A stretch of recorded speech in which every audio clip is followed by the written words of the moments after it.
Bismillahirrahmanirrahim. Assalamualaikum warahmatullahi wabarakatuh. Izinkan saya Muhammad Hatta atas nama masyarakat Kabupaten Aceh Utara.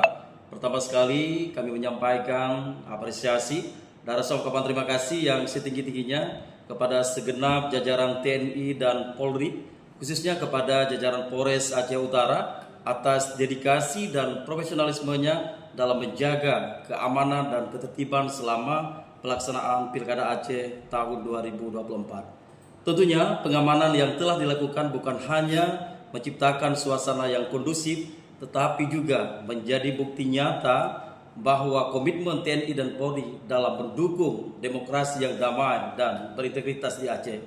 Oleh karena itu, mari kita merajut kembali tali silaturahmi dan mempererat persatuan. Pilkada telah usai, namun perjalanan membangun daerah kita tercinta baru saja dimulai. Mari bersama-sama kita wujudkan Aceh yang lebih maju, harmonis, dan sejahtera.